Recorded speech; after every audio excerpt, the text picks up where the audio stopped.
Hello, everyone, and thank you for joining today's Pioneers of Change webinar. My name's Graham Forsyth. I'm Head of Marketing here at Slack for the UK and Ireland region. And today we're going to be discussing how Bolt unlocked their productivity potential with Slack. We're going to focus the conversation on driving productivity change, impacting culture, and the power of automation through Slack. Before we start, a quick forward-looking statement. We may discuss future product enhancements during this call, but please make any purchasing decisions based on what's available in the product today. Thank you.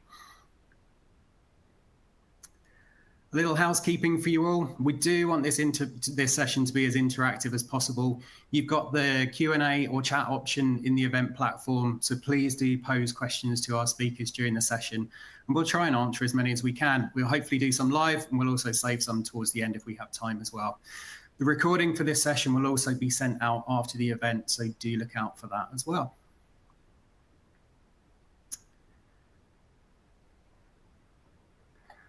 But now to introduce our speakers.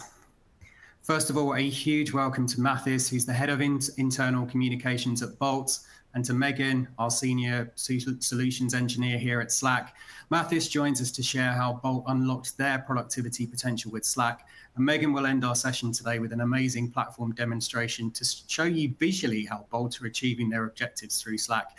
So we've got a lot to cover, but Mathis, Megan, thanks for joining us today. How are you both doing and where are you speaking to us from? Where are you, Mathis? Can you hear me? Yeah, I was just thinking I will give the floor to Megan first, but of course I can't start. Ladies first, I'm Megan. happy to be here. Yeah, I hope it will be an awesome session because I have plenty of good ideas, which I think at least are really good ones. So I'm really happy to share with all that attendees of the event. And I'm calling in from Tallinn, where is the headquarters of Bolt. So yeah, let's go and have an awesome session. Super. Megan, how are you? Good, thanks. How are you? I'm very well, thank you. This is nice. I am dialing in from I'm dialing in from a rainy London, unfortunately. North London here. The sun's come out. It might be heading your way. Hopefully. All right, let's get cracking, everyone. Just for the remark, it's rainy in Estonia as well, so there's no difference today between London and Estonia. Basically the same, at least according to the weather. Anyone on chat, feel free to let us know where you are and what the weather's like. Okay, before we get into the conversation with Mathis and the demonstration from Megan, I just wanted to take a few moments to set the scene on challenges that organizations are facing today when it comes to productivity, and really use that as an introduction before we speak more with Mathis afterwards.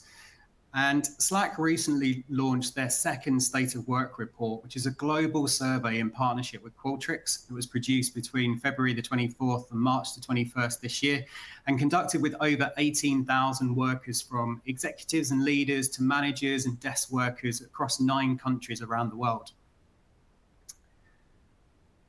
And the headlines from this report is that these tectonic plates of work are really continuing to shift.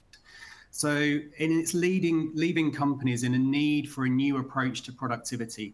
This State of Work report explores research on the biggest barriers to productivity and offers suggestions for how leaders can make work simpler, more pleasant, and more productive. Some of the insights included a big disconnect between how executives and non-executives define and measure productivity. This is a big challenge. We also looked at some of the biggest drivers and barriers to productivity today. We focused on AI and automation and how that can really turbocharge efficiency, but also where leaders are missing major opportunities at the moment. And also different ways that companies can harness flexibility to help employees stay motivated as well. And interestingly, throughout the report, we've grouped respondents according to their positioning on productivity as well. So we have productive workers who rate themselves as more productive now than they were pre-pandemic, so pre-March 2020. And then we have non-productive workers, so those who rate themselves as neutral or less productive now than they were pre-pandemic. Just moving on to the next slide. And unsurprisingly, no matter of the company's size, around 71% of business leaders are continuing to be under considerable pressure from their company's management to squeeze more and more productivity out of their teams as they contend with this continued economic downturn. And despite this pressure, we found that companies are actually overlooking opportunities to embrace new ways of working and not taking advantage of feature functionality like automation and AI to truly transform their work. And part of the confusion comes from a growing gap between leaders and teams over how to properly and define and measure productivity, as I mentioned before.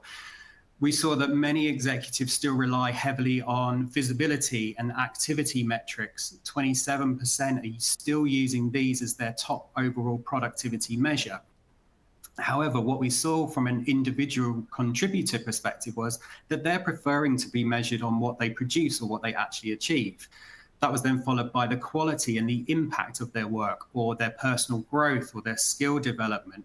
So there's a lot of factors that are coming into play, but they are in juxtaposition to how management are viewing productivity and how the workers are viewing productivity. And there's a cause to believe that this top-down monitoring doesn't actually increase productivity. We found no direct correlation between employees feeling pressure to be seen to be doing performative work and real measurable gains in what's actually being produced. And this tension that's surrounding this is the best way to measure productivity really represents an opportunity for managers, their direct reports to better align around transparency and engagement.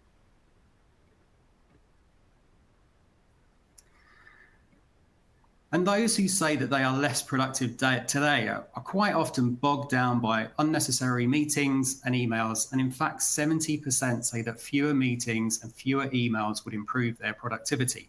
I'm sure many of us can agree with that. And those who say that they are more productive today those are the ones who are embracing more flexible work. They have greater ownership over the meetings that they attend. They're saving time through automation. They're using tools that enable information transparency. And they're using platforms like Slack that integrate all of their tools and technologies into one place. So to kind of wrap this up before we bring Mathis onto the call with us, the future of work is really continuing to call for a more collaborative approach between the leaders and between their teams. More open communication, the opportunity for more experimentation. This can really empower teams to find the best strategies that are going to serve their individuals and serve the organization as a whole. But all of this ultimately needs to bolster that bottom line. And what we're seeing is those who feel more productive at their jobs now than before the pandemic are significantly more likely than their counterparts to have a greater impact at their work. They feel more confident in their ability to hit their goals, 90% versus 75%, and they're more likely to exceed manager expectations, 36% versus 19%. So there's a lot of information within this report, and we're going to make this available to you afterwards. But what we're seeing is that organizations are facing a lot of challenges, and that continues, but it's a lot of opportunities as well. And really one brand that has tackled a lot of these points is, of course, Bolt. And that's why we're delighted that Mathis is here to join us today. So Mathis, before we start, we first of all need to offer you a huge congratulations because you were recently awarded the coveted prize of Slack's Champion of the Year. One of the reasons why you're here today, obviously, but this was awarded to you because of how Bolt and yourselves have really unlocked the platform's transformative value to drive change within an organization. You've built a transparent culture. You've strengthened team impact as Bolt's continued to scale. So first of all, congratulations to you and the team at Bolt. But let's dig into those points a little bit more. And first of all, perhaps you could just introduce yourself and Bolt to the audience, and perhaps just a couple of examples of how Slack has transformed your business and the impact this has had for Bolt. Hello from my side again, and of course, thank you for the award. And as you already said, it's a huge team effort to have something like that. To be honest, we were actually quite surprised to receive the award because we were thinking that we were doing business as usual in Slack. But when we kind of dig deep and talk with our customer success managers, we realized that actually we at least were trying to do lots of good stuff in Slack. And I think within the next tens of minutes, actually, we can give some insights and dives like how are we doing the Slack thing on a daily basis. So first of all, actually, what is Bolt? As I see, we have attendees in this call from more than 40 different organizations. So Bolt is a tech company, and we're operating in ride-hailing, mostly in Europe and Africa, in food delivery, and in rental service, including micro-mobility and car sharing. Today, Bolt has more than 150 million customers in more than 45 countries. So this means that basically you can take a ride in London or in Nairobi, Kenya with the same app without having any kind of obstacles. And important to notice is Bolt is today a company with almost 4,000 office employees, and all their employees are actually divided between those 45 countries, which means that we have a small to mid-sized teams in more than 40 countries, and this means that we need to have a tool where we can actually sync all the employees into one environment. And this is actually where the Slack comes into the game. So Slack as a tool is paramount for Bolt. This is the only instant messaging tool we use on a daily basis. I don't know if any of you is using email and Slack at the same time for internal communication. I would say this is the worst thing you can do, because if you do that, you have to follow two really differently set up platforms and use them for the same purpose. So what we in Bolt do, we don't use emails at all. Of course, they're used for external basis, for communicating with our partners or customers.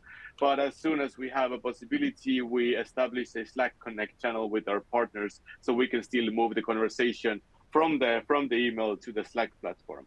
And we actually teach our employees since the first day how to use Slack. So we say that we have, let's say, Bolt Slack culture.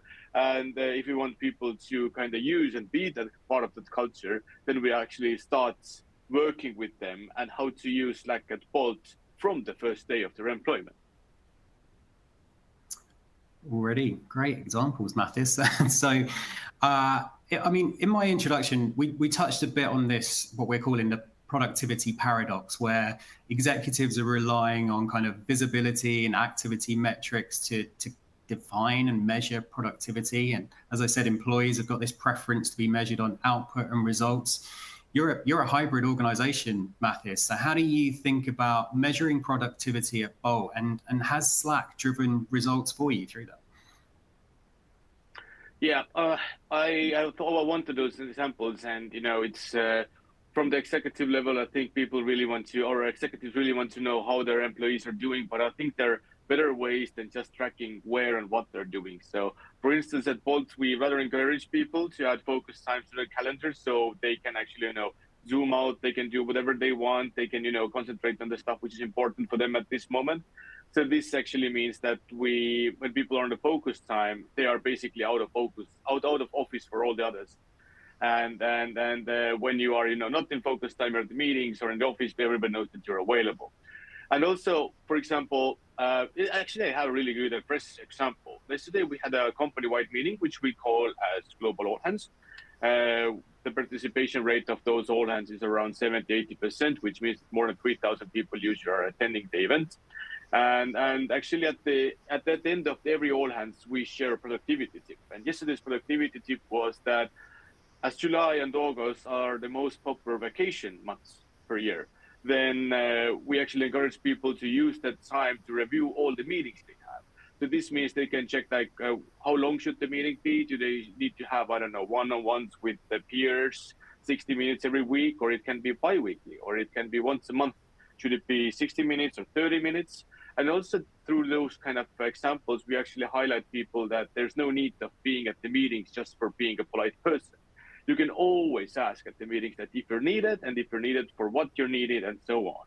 And maybe further and connected with the same example, the thing is that in Bolt, we actually have a thing which is called as written meetings. So this means that the meeting notes are already done before the meeting. And actually, even if you don't attend the meeting, you can read the notes and you will understand what were the things were discussed during the meetings, because all the notes need to be self-explanatory. And the second thing is, which came out from the survey, was that actually some executives want to really check how much people spend their time in the office. We never do that, and we actually don't want to check how much they're online on Slack as well, because I think this is quite irrelevant, and we need to create a system where actually working culture is measured by some other KPIs than being online in Slack. And then, to be honest, this is one of the features in Slack which I like a lot. Is that Slack doesn't give you any kind of reading receipts. So this means that it doesn't matter whenever you read the message, the person who sent it won't see that. So at Bolt, we actually kind of have aligned that, let's say, you should respond in 24 hours, but it shouldn't be in the morning, it shouldn't be in the evening, it should be at the time where it's the most comfortable for you. So some people, I don't know, do their deep work during the evening, some of them do it during the workday, and some of them do it during the morning. People are, kind of effective on different times at different, kind of parts of the day. And as you don't receive those reading receipts, you don't have this kind of automatic pressure to read every new message which you receive. So yeah, I think these are really nice examples how we kind of see that we understand the pressure which employees have, and we kind of understand what the executives want to achieve. But I think there are more smarter ways than just enabling some restrictions and guidelines and limits for employees just to kind of put it under the clause of being more productive. Yeah, I think scheduled sends is one of my favorite features at the moment, dealing with a global organization. Mathis, I'm keeping an eye on the questions that are coming through from the audience as well. And one I think is a good one just to answer, just to sort of set the tone a little bit. The question was, how many users were impacted with Slack's implementation? Perhaps how many users did you first roll Slack out to, if you know? And any tips on kind of managing that rollout from a comms perspective? Sorry, throwing that one out. I think Slack and Bolt was... yeah, that's a really good one. So Slack and Bolt actually was introduced in 2016. So this meant that the organization was already 3 years old. We used a couple other softwares. I think we used Skype because Skype is also a product which was developed in Estonia. So we had this kind of backbone feeling with the Skype, and people used it. But when we saw that the company is going and the channel system was so much easier in Bolt, we kind of made the implementation. But back then, I think the employee, I think it was even 2017, but the employee count was quite small. But of course, I think the basics when people started using Slack was quite, not so advanced. They had the general channel, the random channel, and maybe something else. But I think the huge difference came from 2018 when the company grew over 1,000 employees. I think there is the time where you actually need to have a system. And then we started new channels. We made a global channel system for everyone. So we have an announcement channel list. We have a global news channel list. And of course, every country has their own kind of channel framework. So all this kind of stuff became relevant when we had more than 1,000 people in the company. But before that, I think we were a bit struggling. Of course, wasn't part of the company then. There wasn't any internal communication people part of the company. But I think they were struggling. But I think that noise was still, kind of doable. But, if you have loads of people and you don't have any kind of framework around the channels, then this kind of setup will become noisy and quite disturbing at some point for sure. So yeah, answering the right question, how many users were impacted? It was like 500-600 when we actually made the real transition to Slack. Perfect. Thanks, Mathis. We mentioned kind of meetings and the cultural aspect earlier in the introduction. You touched upon it just now, but I know that meetings are a key part of your communications playbook that you've introduced at Bolt. Can you tell the audience a little bit more about how Slack has been able to kind of drive a cultural change, and how has that benefited your employees as well? Yeah, it's actually called as an efficiency playbook. So why we call it as efficiency playbook, not communication playbook, is we see that internal communication at Bolt is something that supports the business and business communication itself as well, not something which is here for fun or just for sharing information. But therefore, we created an efficiency playbook or efficient communication playbook, which consists of 3 parts. The first part is about pragmatic communication. So we actually want to teach people how to use less jargon or how to provide data and numbers in the most efficient way. The second part of the playbook is about efficient meetings. I already kind of explained how the written meetings works, but also which kind of content is important, how to kind of understand which kind of content is important and where to share this kind of content and where to actually have those. So how to build those self-explanatory notes for the people. And third part of the efficiency playbook is called Slack culture. And as I already highlighted, Slack is the main communication channel. So it makes sense to have everyone aligned. So for example, I already explained the 24-hour response time. So every time you send something or you receive something, you should respond in 24 hours. Of course, you can, I don't know, add something additional to the status, like you're on holiday or you're busy with deep down with some, heavy stuff at work, but then you kind of, have it as a part of your status and people understand that you won't be able to respond. But by default, we actually expect people to respond in 24 hours. We also have some like semi-fun things, like you don't start your message with, hey, and then don't follow up to that hey for 2 days. You always need to have one paragraph with one message, and then it should kind of conceive already the information you want to forward to people and they need to understand.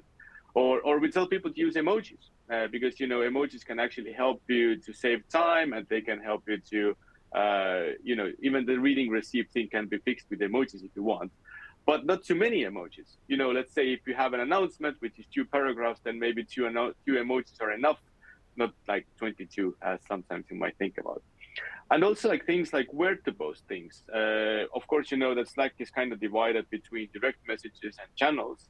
So channels are for announcements, direct messages are for, let's say, chat. In chat, there's not so many rules because most of the people have been living in the instant messaging world already for the last 20 years. It's all started with MSN Messenger, and then, 50 products later, we're still in some of them. But basically, everybody knows how to use direct message, right?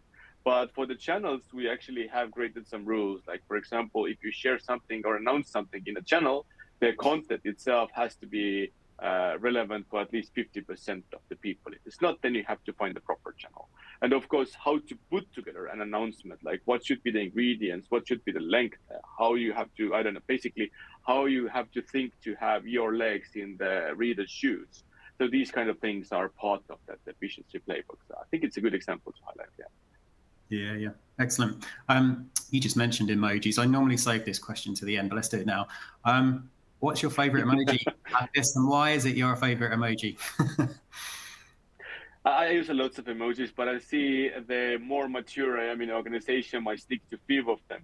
So as an old school guy, I use the thumb up a lot, but it's kind of boring. So one of my favorite emojis, which I built myself, it has a red background and it says anytime. So if somebody asks for me, like, internal communication usually is like, a traffic sign or whatever, they direct to the right location. Where is the information? It's there. Where can I get this? It's here. What is the message or what is the outline for that? Oh, this is here. So people actually are really thankful for this information because we save their time. And every time they kind of say, oh, thank you for directing me to the right location, I add this emoji, which says anytime, which kind of means that I'm always here to help them out, and I'm anytime ready to direct them into the new locations they have. So we kind of want to create this positive resonance for the employees. If they want to know something which internal communications team is aware of, they're always welcome to come and ask that. Perfect. Nice. We've got a fantastic demonstration coming up from Megan in a few minutes that really helps bring that Bolt experience in Slack to life. I can see those questions coming through, so I'm trying to keep an eye on those as well. But Matthis, going back to the report and that focus on automation, AI, can you tell us how automation through Slack is driving productivity across the Bolt organization at the moment? Yeah, so I already kind of highlighted the efficiency part. So efficiency and productivity, especially internal communication, are the keys to success. We try to be a super pragmatic organization, and we automate as much as possible. So I can list a few examples. So for example, we have a recruitment software. It's called Greenhouse. So it has an integration with Slack. So every time we hire somebody, there's a channel for a team which says who was hired and who was interviewing it. And, kind of also thanks and gives kudos to the people and says when is the starting date for the employee. Or we also have a delivery business, and delivery business consists of 2 parts. There's Bolt Food and there's Bolt Market. One of them is grocery delivery, other one is restaurant delivery. And every country receives a report in the morning with the previous day sales data and inventory information, which is quite relevant because when they start the day, they already will see how the previous day went and how is the warehouse inventory doing on. And we're also actually testing out the Slack bots, which will connect our other internal communication channels and which will work on the GDP protocol, which means that basically you can ask anything from the bots and it will provide you the relevant data from Google Drive or from Confluence or from Workday. It just depends on which kind of thing you want to use for that.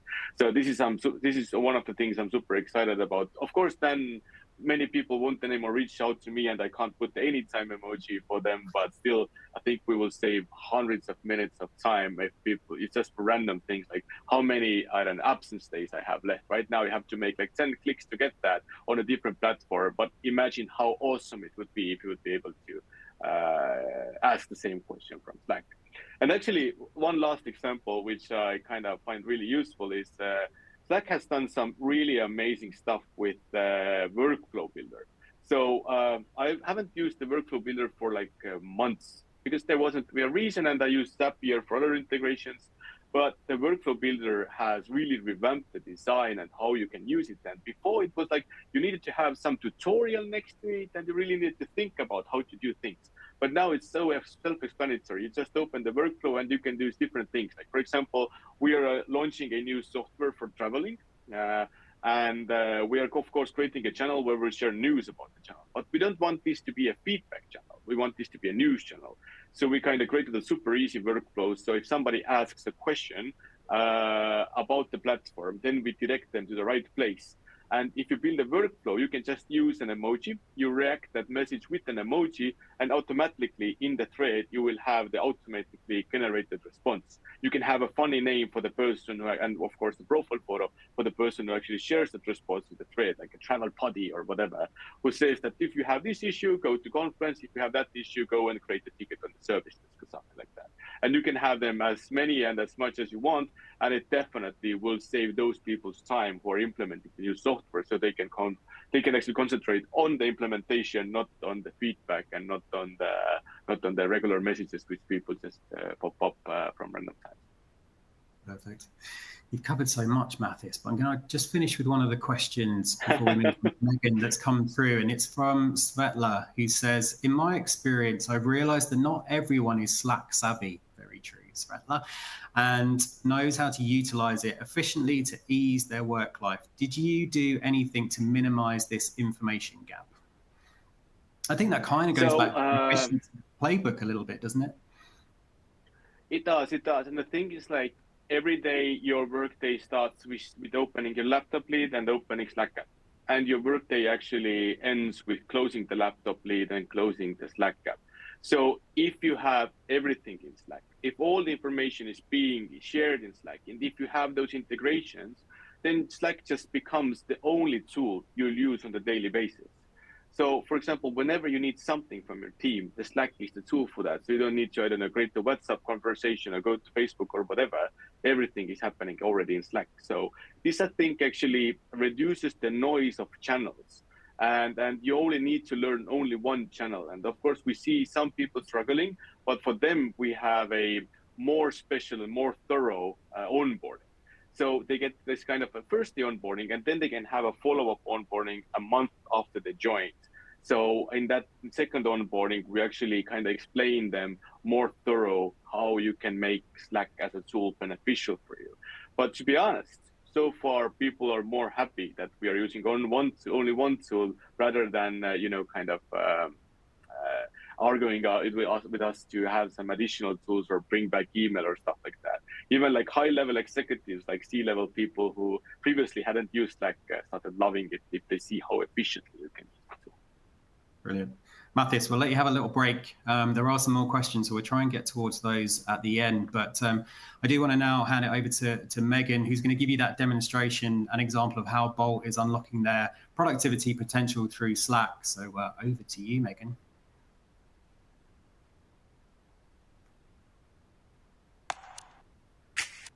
That's work in Slack. Made for people, built for productivity. Thank you, Mathis, for the intro. I'm Megan. I'm a solutions engineer here at Slack, and I'm going to take you through a day in the life of a sales representative, Carmen, at Bolt. So what I'm going to show you today is how easy it is to update your opportunities within Slack, how AI within Slack can change how you work, and lastly, how teams can come together within Slack to get deals closed faster. So I'm going to show you how sales will work at Bolt. And if you haven't seen Slack before, here it is, and it's open on our announcements channel. Our customers are having huge success by streamlining announcements and channels. This can be done for the whole company, by department, or by region. And as I open my Slack for the day, you can see it's opened at the announcement sales as I'm a sales representative at Bolt. Our head of sales has asked the team to update our pipeline prior to our forecasting call. And traditionally, this would have been done outside of Slack. I would have had to navigate to my Sales Cloud, go to my opportunities page, and update it all outside of Slack. But now I can do this from my new view within Slack. So firstly, I'm going to let David know that I'm going to do this by acknowledging his message with an eyes emoji. and then navigating to our new Sales Elevate, all within Slack. I can see at the top my personalized key metrics for Carmen, my revenue generated, my revenue closing soon, my closed won ACV. I also have a list of my top opportunities that are in flight, and also some recent updates and tasks I need to get done for the day. So as I know I have my forecasting call coming up, I'm going to update my opportunities. I can come in and close or change any of my target close dates. I can get an overview of all my opportunities, and I can also update my next steps. This will make David happy knowing that everything is up to date. And while I'm doing this, all the information is syncing back into Salesforce. So not only does Slack have the full source of truth, but Salesforce has that as well, saving a lot of time, context, and tab switching. As I've done this for David, I'm going to start into my day-to-day job. So going into my sales home here, I'm going to look at my recent updates and reminders. And I can see that I have a notification that one of my key customers is attending one of our events. So clicking into this action item here, I'm open up to this dedicated accounts channel for Capricorn Coffee. I can get an overview of what exactly is happening within the channel with integrations from Service Cloud to see if they've opened any service tickets. I've got some messages that's happened previously, and also the events insight, which we saw within our sales home as well. As I know that our key customer is attending one of our events, I want to get an executive to meet this customer, as I know it's a big opportunity and a key opportunity for me for this quarter. So navigating over to our channel canvas, I get an overview of the account and some key workflows dedicated to this channel. I want to get an executive to come on board, so I'm going to submit this request all within Slack. I'm going to request an executive meeting, give my executive a bit of an overview of the renewal that's happening in August. I want this closed faster, and then an overview of the date as well. As I create this and come back into our accounts channel, this is updated all directly within the account. So all 149 people within this account can get an overview of what the current status is of this opportunity. As I've sent this message in, I've gotten a ping from my Outlook calendar integration that the weekly forecast review is taking place in our team channel. So coming into my team channel, you can see that our weekly forecast review is taking place, and I can join this through huddles within Slack. Huddles are our call functionality natively within Slack that allows us to share information within the call, within thread, within channel, and also gives us screen share capabilities. And David, our manager, is taking us through the forecast. Thankfully, I've updated my forecast earlier, all within my sales home. And as we're getting together as a team, we're going through any open actions, any risks. And we all know that selling is a team sport. So we're all there to help each other to get those deals closed faster. So let's say in the background, this call is taking place for about 30 to 40 minutes. I leave the call, and all the messages that were shared are saved within the channel. But not only that, Einstein GPT has recognized that this is an important call, has pulled together a summary of what exactly has happened, and give me a prompt to create action items. And we've all had to be on a call before where a dedicated role is action items, and it can be a waste of time for anyone to do this. Whereas Einstein GPT can do this automatically for you, create these action items, tag those people who are assigned those action items, and save a lot of time not having one dedicated person doing this on the call. In the background, our executive has picked up the deal support request, and I've been notified on this. So coming back to my accounts channel, we can see that Akira has picked up this deal support request, and that Einstein GPT has recognized this and automatically pulled together a canvas with key customer information. It's pulled in some Salesforce information, including the annual revenue, licenses, employees, an executive summary, pulling in history from the account channel, saving me a lot of time having to do this, a list of the key customer attendees with links to their LinkedIn profile. But we know the executive brief is empty, and I'm quite busy today. I don't have too much time to do this, and I want to get this over to my executive straight away. So I'm going to ask Slack GPT to do this for me. So I'm going to ask Slack GPT to summarize Capricorn's key objectives for the meeting. And as I do this, Slack GPT pulls together this summary for my executive. And looking at this at a high level, I notice that it's quite text heavy and it's not easily to digest. So I'm going to ask SlackGPT to shorten this for me, and I have the ability to elaborate it, emojify it, which we love here in Slack, and adjust the tone. Because as I know it's for an executive, I'm going to ask them to shorten this and give it to us in a bullet format so it's easily digestible. So I'm happy with my executive briefing. It's ready to go. And in the background, myself and the exec have gone to the customer meeting. We're really happy with how it went. It's been a huge success, and the customer want to upgrade now. So navigating back to my sales home, I can come in and see I've gotten an overview of the meeting that's just taken place. We've got call insights that have been natively brought into our sales home. We know this is done, so I'm going to mark this as done, all within Slack. And as I do this, I'm able to close my deal all within Slack. I've gotten a ping so that everyone knows this deal has closed. And not only that, but anyone who navigates to my profile within Slack can see that I've just closed a huge deal. And together we can celebrate as a team on our new win.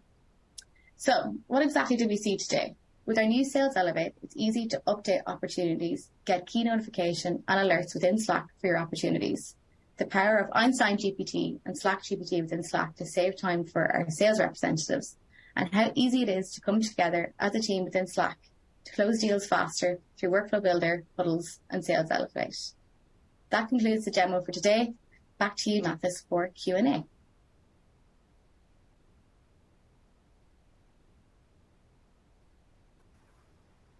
Brilliant. Thanks, Megan. That's cool. We've got. If you have been wondering why. Sorry, I was kind of taking it. They were really impressive presentation. Thank you, Megan. And if you ever been wondering what's now happening when Salesforce and Slack are joined together, then you can see that there's plenty of wonderful things you can do with that partnership. So kind of cool. Thanks, Megan. Awesome. Thanks, Megan. Thank you. Plenty of questions have come in. If you've got questions for Megan on the demonstration as well, send those in. I'll keep an eye on those questions as they come in. But a couple more for you, Mathis. A question from Michael. How do you measure success when putting these types of Slack communication changes in? For example, how would you measure that the language in Slack messages is improving? Which is an interesting one. Yeah, so one of the examples how we can measure the change is like how many messages are created in the organization. So if you open analytics tool, you can see how many messages are being sent per day, and sending a message means like how many times they press the enter button every day. So what we have seen at Bolt is like our employee amount was growing. So let's say it started from 2,000 and the line went straight up. But at the same time, our amount of messages weren't growing, which meant that the people, and at the same time, actually, when the employee growth started, we started training people how to use more Slack, how to be efficient, how to combine the messages, and how to be, more pragmatic when you're communicating your stuff. So what we saw was actually that the employee amount was going up, but at the same time, the message amount actually is decreasing a bit, which kind of shows you how people are more using the Slack in a relevant way than actually just posting more messages because they're new in Slack. Or another example is how you can measure Slack and efficiency in it is if you look at the private channels, public channels, and direct messages, and what's the percentage? So if you see that, your direct messages percentage is over 90% of the messages, then this means that you don't have an efficient channel system. This means that people need to create direct messages because they don't have relevant private or relevant public channels for that. So our goal was to increase the readership and the posting of public channels.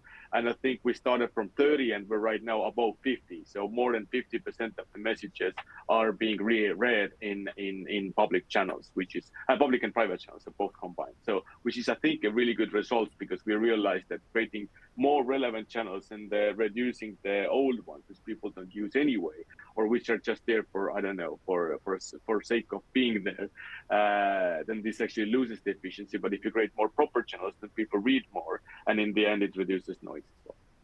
Yeah, perfect. That makes sense. Megan, 2 questions have come in for you, so let's tackle those fresh off the demo. First one from Ash. Having that homepage in Slack is awesome. How do we get that Bolt home and show our sales users their pipeline, etc.? Yeah, great question. So today we actually released Sales Elevate, so the 2nd of August. So it's our newest addition to Slack and it works with Sales Cloud. So if something you're interested in, I'd definitely reach out to your account partner here within Slack and we can get you set up and get the conversations going to get that added on for you. Super. And the second one, Megan. Megan, that is really great. This is from Bobby. Megan, that is really great. Is integration all with Slack? Can you provide an outline on how the dashboard was set up? Was that Salesforce too? Yeah, so everything within the Sales Elevate, or what you could see as Bolt Home, was our Sales Elevate feature that's pulled in from Sales Cloud. So the dashboard at the top with the KPIs is customizable. So it's up to you what you want to have there, but it has to be in your Sales Cloud. But yeah, as I mentioned, if it's something that you want and you're interested in, do reach out to your account partner, but it's all with Salesforce Sales Cloud. Awesome. Thanks, Megan. And Megan, what's your favorite emoji and why?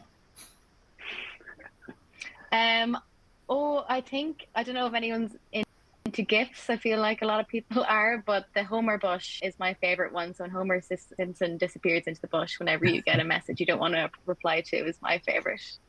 Awesome. Love it. We've got time for, let's try and get 2 more in before we finish. Mathis, back to you. One from Svetla. What has been the most efficient Slack feature to improve efficiency in Bolt?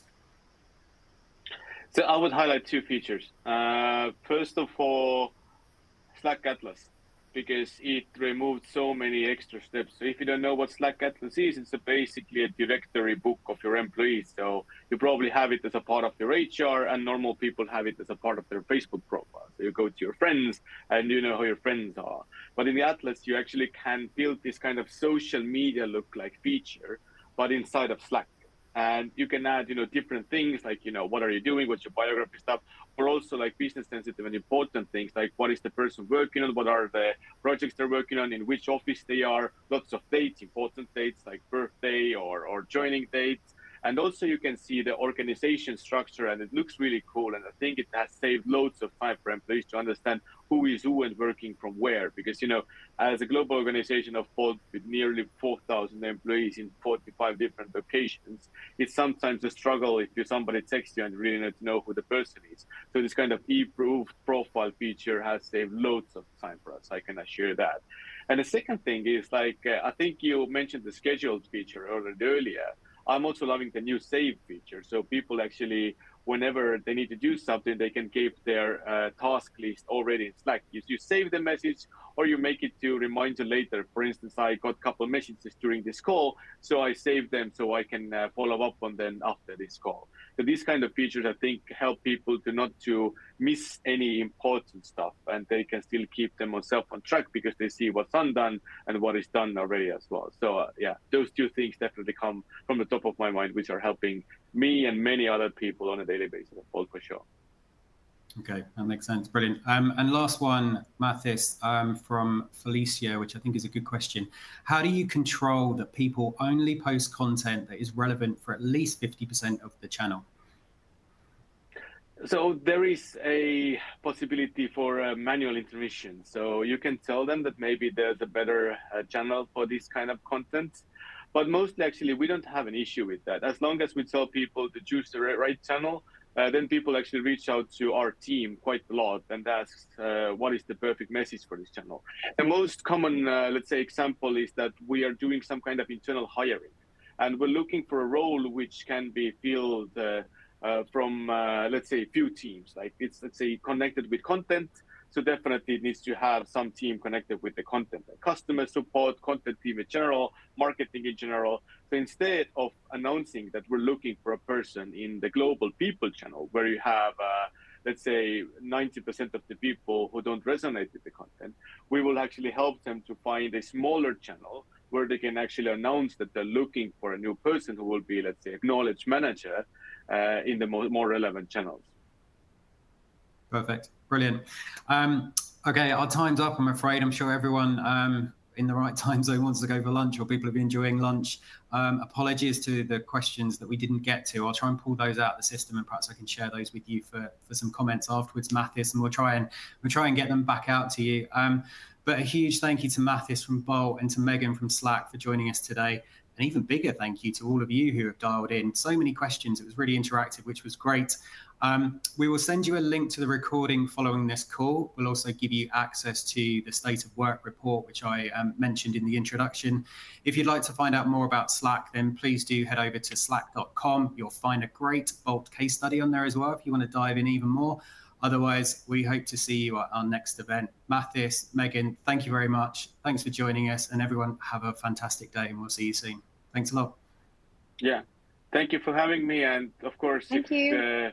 Some questions out there were unanswered, then reach out to me on LinkedIn.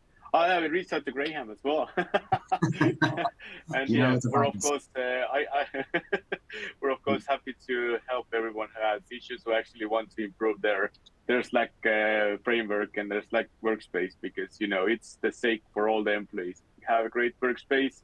If everything works in the workspace, if people are actually active there and taking the advantage of it, you will save lots of time and improve a huge amount of efficiency on your daily basis. Awesome. Thanks, Mathis. Thanks everyone for joining. Have a great day, and we'll see you soon. Cheers.